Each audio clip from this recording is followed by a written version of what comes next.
मोहतरम सामाईन, सुनन अबू दाऊद जे अंदर हिकिड़ी हदीस है। हदीस नंबर 4958। हदीस जा रावी हदीस बयान करे वारा सहाबी हज़रत अबू हुरैरा रज़ी अल्लाह तआला अन्हु आहिनि।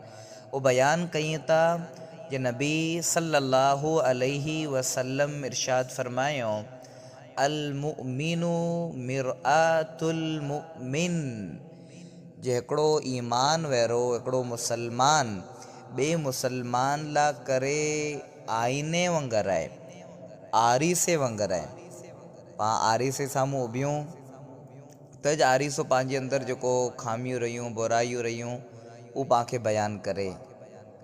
ईअं हिकिड़ो मुसलमान ॿिए मुसलमान में जर को बुराई ॾिसे, को ऐब ॾिसे त उनखे चए। ईअं जेको खूबी ॾिसे त हिनजी खूबी पण चए। पाण आरीसे साम्हूं उभियूं था, टेक साम्हूं उभियूं था त पंहिंजे अंदरि को ख़ासियत आहे त उहे बयानु करे थो, को ऐब आहे त उहा आईनू पाण खे चए थो।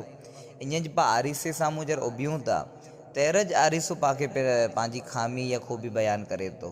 पाण जर उते वहो नथा तर बयानु नथो करे।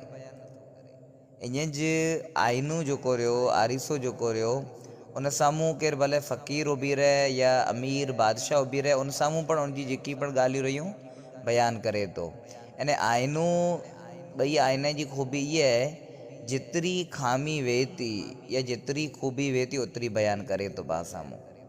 त पाण पण उनजे अंदरि जेतिरी खामी वेहे ओतिरी बयानु कयूं, अने पाण साम्हूं जर केरु वेहे तरज बयानु कयूं।